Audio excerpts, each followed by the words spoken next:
Hello friends, कैसे आप सब। स्वागत है आपका हमारे यूट्यूब चैनल पर। और दोस्तों, आज हम लेकर आए हैं ब्रिटेन का भारत में आगमन। ठीक है दोस्तों, इससे पहले हमने पुर्तगाल और जो डच थे उनके क्वेश्चन देख लिए हैं। तो आज हमारा तीसरा देश है, मतलब तीसरी शक्ति है भारत में, यूरोपीय जो व्यापारिक शक्तियाँ आई थी। ठीक है दोस्तों, तो ये आधुनिक भारत का महत्वपूर्ण टॉपिक है और इसके पर्सन देखेंगे हम। ठीक है दोस्तों, टॉप 20 ये पहला भाग है दोस्तों। इसके भी कई भाग बनेंगे, जैसे पुर्तगाल के बने थे। ठीक है दोस्तों, तो चलिए इसके पर्सन शुरू करते हैं। जितने भी महत्वपूर्ण पर्सन हैं 20 पर्सन पहले भाग में। ठीक है दोस्तों, तो चलिए शुरू करते हैं और देखते हैं पहला पर्सन है, भारत में सर्वप्रथम कौन अंग्रेज समुद्री मार्ग से आया था। ठीक है दोस्तों, तो भारत में सर्वप्रथम कौन अंग्रेज था जो समुद्री मार्ग से भारत आया। ठीक है, तो दोस्तों ये था कैप्टन हॉकिंस। ठीक है, हमारा पहला ऑप्शन सही है, कैप्टन हॉकिंस भारत में सर्वप्रथम अंग्रेज था जो समुद्री मार्ग से आया था। ठीक है, चलिए अगले पर्सन पर चलते हैं। अगला पर्सन है, कैप्टन हॉकिंस किस जहाज़ से भारत आया था। ठीक है दोस्तों, तो देखिए समुद्री मार्ग से आया, तो समुद्री मार्ग से आया तो फिर ये जलयान से आया होगा, मतलब जहाज़ से ही आया होगा। तो उस जहाज़ का क्या नाम था जो अंग्रेज़ी जहाज़ था। ठीक है दोस्तों, तो ये सर्वप्रथम, ऐसे भी क्वेश्चन बन जाता है कि भारत में सर्वप्रथम कौन सा अंग्रेज़ी जहाज़ आया। ठीक है, तो देखिए इसका नाम हेक्टर भी है और रेड ड्रैगन। ठीक है, तो हमारा सही ऑप्शन क्या है, उपयुक्त दोनों। ठीक है, तो हेक्टर और रेड ड्रैगन दोनों इसके नाम है, उपयुक्त दोनों। ठीक है, तो कैप्टन हॉकिंस जो आया भारत में, उस जहाज़ का क्या नाम था, रेड ड्रैगन। ठीक है, या हेक्टर। चलिए अगले पर्सन पर चलते हैं। अगला पर्सन है, कैप्टन हॉकिंस किस बंदरगाह पर आया था।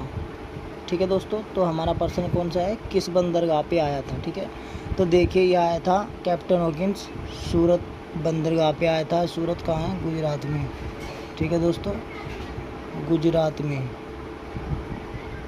ठीक है, तो कैप्टन हॉकिंस कहाँ पर आया, तो कैप्टन हॉकिंस आया दोस्तों सूरत बंदरगाह पे। ठीक है, और कब आया ये पर्सन हम आगे बता देंगे। ठीक है दोस्तों, तो भारत में सर्वप्रथम 1608 ईस्वी में कैप्टन हॉकिंस, जो उनका अंग्रेजी जहाज़ था हेक्टर या रेड ड्रैगन, ठीक है, व्यापारिक जहाज़ था, ये गुजरात के सूरत नामक बंदरगाह पर आया।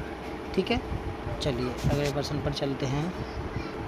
अगला पर्सन है दोस्तों, भारत आने वाला प्रथम अंग्रेज कौन था। ठीक है दोस्तों, तो प्रथम अंग्रेजी जो व्यापारी था दोस्तों कौन था। ठीक है, तो भारत आने वाला प्रथम अंग्रेजी यात्री जॉन मिल्डन हॉल था। ठीक है दोस्तों, तो जॉन मिल्डन हॉल। ठीक है, जॉन मिल्डन हॉल था। और ये कब आया था, ये आया था 1597 में। ठीक है, 1597 में। ठीक है दोस्तों, लेकिन ये पहला कैसे है, स्थल मार्ग से। ठीक है, स्थल मार्ग से। ठीक है, और जो कैप्टन हॉकिंस है वो समुद्री मार्ग से। ठीक है, तो भारत में आने वाला प्रथम अंग्रेजी यात्री यदि क्वेश्चन पूछा जाए तो जॉन मिल्डन हॉल। ठीक है, और यदि पूछा जाए कि भारत में प्रथम समुद्री यात्री कौन आया था अंग्रेज, तो कैप्टन हॉकिंस। ठीक है, चलिए अगले पर्सन पर चलते हैं।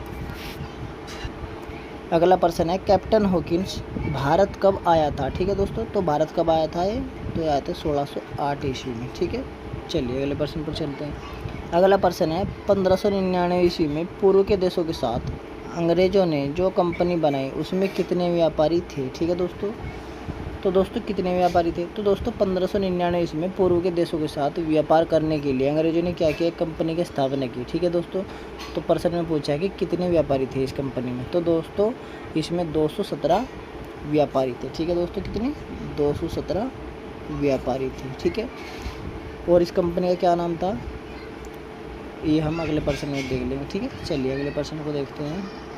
अगला पर्सन है, governor and company of merchant of London trading into the East Indies. ठीक है, किस देश की कंपनी थी। ठीक है दोस्तों, तो ये कंपनी का नाम है governor and company of merchant of London trading into the East Indies. ठीक है, तो ये कंपनी दोस्तों ब्रिटेन की थी।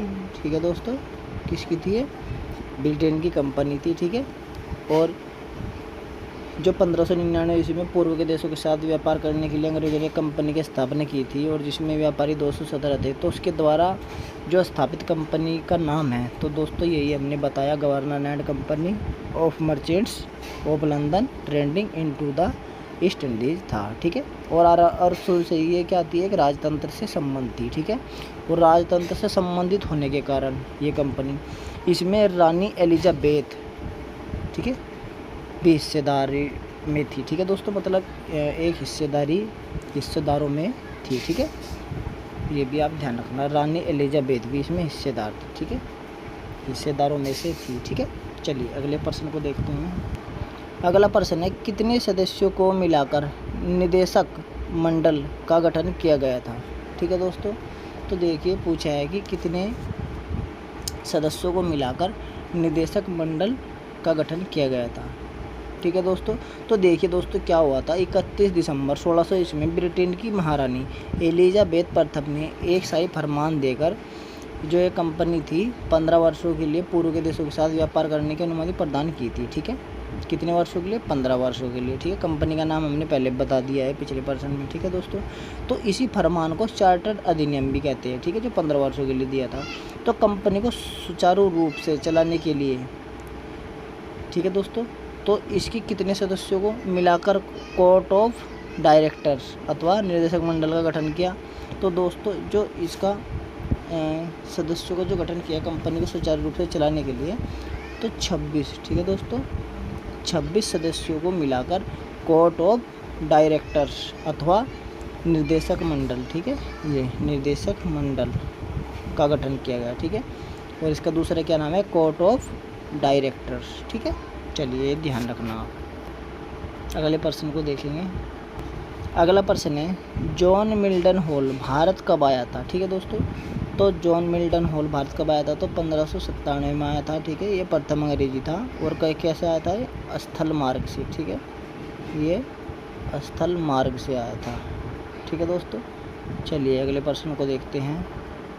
अगला प्रश्न है, कैप्टन हॉकिंस किस मुग़ल बादशाह के दरबार में उपस्थित हुए थे। ठीक है दोस्तों, तो कैप्टन हॉकिंस किस मुग़ल बादशाह के दरबार में उपस्थित हुए थे, तो दोस्तों जहांगीर के दरबार में उपस्थित हुए थे। ठीक है, जहांगीर के दरबार में। ठीक, चलिए अगले प्रश्न को देखते हैं। अगला प्रश्न है, कैप्टन हॉकिंस किस भाषा का ज्ञाता था। ठीक है दोस्तों, तो देखिए दोस्तों, कंपनी ने जो राजा जेम्स प्रथम थे इनके एक पत्र के साथ कैप्टन हॉकिंस को कहाँ भेजा, 1608 ईस्वी में भारत भेजा। ठीक है दोस्तों, और भारत में उस टाइम कौन था, मुग़ल बादशाह जहांगीर। ठीक है, तो 1608 में भारत को भेजा और 1609 में मतलब अगले साल वो सम्राट जहांगीर के दरबार में पहुंचा। ठीक है दोस्तों, तो वो उसने जब वहाँ पर पहुंचा अपना परिचय दिया है जो भी बता, तो वो जिस भाषा में देता है मतलब उस भाषा का पता लगा कि वो तुर्की और फारसी भाषा का ज्ञाता था। ठीक है दोस्तों, तो वो तुर्की फारसी भाषा का क्या था, ज्ञाता था। ठीक है दोस्तों, तो यहाँ पर ये जैसे उर्दू है तो यहाँ पर हम कर देंगे ऑप्शन विकल्प 1 व 2। ठीक है दोस्तों, तो हमारा ये सही हो जाएगा। ठीक है दोस्तों, तो मतलब ये दोनों भाषाओं का ज्ञाता था। ठीक है, तुर्की और फारसी। ठीक है, चलिए अगले प्रश्न पर चलते हैं। मिस्टेक हो जाता है कभी कभी टाइप करते हुए। ठीक है दोस्तों, तो आप इसे मानिए। ठीक है, चलिए अगले प्रश्न पर चलते हैं। अगला प्रश्न है, कैप्टन हॉकिंस को स्वागत के समय क्या दिया गया था। ठीक है दोस्तों, तो देखिए जब वो दरबार में पहुंचा, ठीक है दोस्तों, तो हॉकिंस का मित्र की तरह स्वागत किया गया। ठीक है दोस्तों, और जब मित्र की तरह स्वागत किया गया जहांगीर के द्वारा, तो जहांगीर ने क्या किया, 400 का मनसब, एक जागीर और एक खान की उपाधि दी। ठीक है दोस्तों, तो 400 मनसब भी दिए, एक जागीर भी दी और खान की उपाधि भी दी। ठीक है दोस्तों, तो सभी दिए। ठीक है दोस्तों, जहांगीर ने तो कैप्टन हॉकिंस को स्वागत के समय 400 मनसब, एक जागीर और खान की उपाधि प्रदान की। ठीक है, चलिए तो हमारा ऑप्शन 4 सही हो जाएगा सभी। अगले प्रश्न को देखेंगे। अगला प्रश्न है, जहांगीर ने हॉकिंस को कहाँ पर कंपनी खोलने की अनुमति दी थी। ठीक है दोस्तों, तो जहांगीर ने हॉकिंस को सूरत में, ठीक है दोस्तों, कहाँ पे, सूरत में कंपनी खोलने की अनुमति दी थी। ठीक है, लेकिन क्या हुआ, मुगल दरबार में पुर्तगाली भी प्रतिद्वंदी थे। ठीक है दोस्तों, सौदागरों के कारण क्या हुआ, अनुमति जल्दी ही क्या होगी, रद्द हो गई है। ठीक है दोस्तों, तो जब ये रद्द हो गई तो फिर 1611 में हॉकिंस भी कहाँ चले गए, वापस इंग्लैंड में चले गए। ठीक है, चलिए अगले प्रश्न में देखते हैं। अगला प्रश्न है, कैप्टन हॉकिंस भारत से इंग्लैंड कब लौटा था। ठीक है दोस्तों, तो अभी मैंने बताया जब अनुमति रद्द हो गई उसके बाद 1611 में हॉकिंस इंग्लैंड लौट आया। ठीक है, 1611 में। ठीक है दोस्तों, चलिए अगले प्रश्न पर चलते हैं अपने।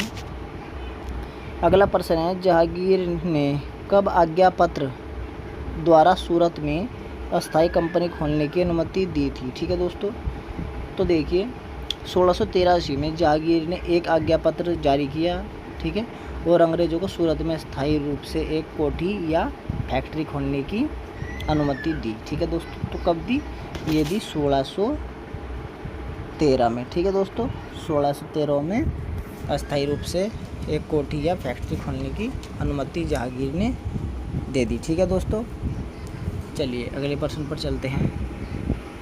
अगला प्रश्न है, कैप्टन हॉकिंस को जहांगीर ने कौन सी उपाधि प्रदान की थी। ठीक है दोस्तों, तो कैप्टन हॉकिंस जब जहांगीर के दरबार में आया 1609 में, ठीक है, तो दोस्तों उसने कौन सी उपाधि दी उसको, तो दोस्तों जहांगीर ने खान की उपाधि दी। ठीक है, खान की उपाधि दी। ठीक है दोस्तों, तो इसका सही जवाब क्या है, ऑप्शन ए, खान की उपाधि। ठीक है, और 1608 में वो भारत के लिए चला था, और भारत में दरबार में कब पहुंचा वो 1609 में। ठीक है, चलिए अगले प्रश्न पर चलते हैं। अगला प्रश्न है, ईस्ट इंडिया कंपनी की स्थापना के समय भारत का शासक कौन था। ठीक है दोस्तों, तो भारत का शासक मतलब मुग़ल शासक से है इसका संबंध। तो ईस्ट इंडिया कंपनी की स्थापना के समय भारत का जो शासक था दोस्तों, या मुग़ल शासक था या किसका शासन काल था, इस तरीके से बदल कर आ सकते हैं। तो दोस्तों वो था अकबर। ठीक है दोस्तों, अकबर का शासन काल था। ठीक है दोस्तों, चलिए अगले प्रश्न पर चलते हैं। अगला प्रश्न है, नील की सबसे अच्छी किस्म कहाँ तैयार होती थी। ठीक है दोस्तों, तो नील की सबसे अच्छी किस्म कहाँ तैयार होती थी, तो जो तैयार होती थी दोस्तों बयाना में। ठीक है, सबसे अच्छी किस्म बयाना में तैयार होती थी नील की खेती भी। ठीक है फ्रेंड्स, चलिए अगले प्रश्न पर चलते हैं। अगला प्रश्न है, जेम्स प्रथम का कौन सा राजदूत जहांगीर के दरबार में गया था। ठीक है दोस्तों, तो जेम्स प्रथम का कौन सा राजदूत जहांगीर के दरबार में गया, तो दोस्तों कैप्टन हॉकिंस भी गया और सर टॉमस रो भी गया। ठीक है दोस्तों, तो दोनों गए हैं, तो इसका सही जवाब है ऑप्शन 3, उपयुक्त दोनों। ठीक है, और ये कब गए, ये गए 1609 में। ठीक है दोस्तों, भारत पहुँचे 1608। ठीक है, और दरबार में कब गए, 1609 में। ठीक है, और ये 1615। ठीक है दोस्तों, तो ये दोनों जहांगीर के दरबार में गए। ठीक है, जेम्स प्रथम के द्वारा जब भेजे गए। ठीक है, चलिए अगले प्रश्न को देखते हैं, जो हमारा अंतिम प्रश्न भी है।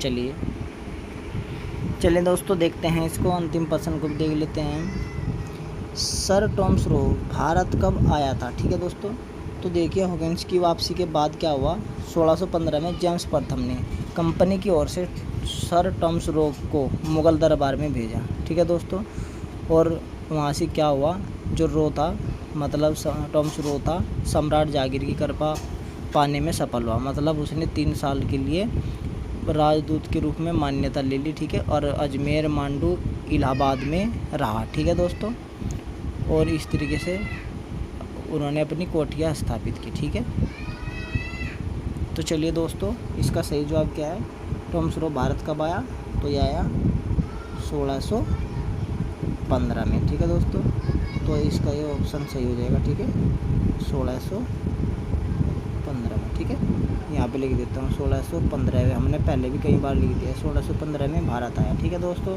तो दोस्तों ये थे महत्वपूर्ण प्रश्न, और चलिए फिर मिलेंगे आपसे अगली वीडियो में, तब तक के लिए धन्यवाद। और दोस्तों ये पहला भाग था, दूसरा भाग भी फिर हम लेकर आएंगे। ठीक है, फिर मिलते हैं आपसे, धन्यवाद।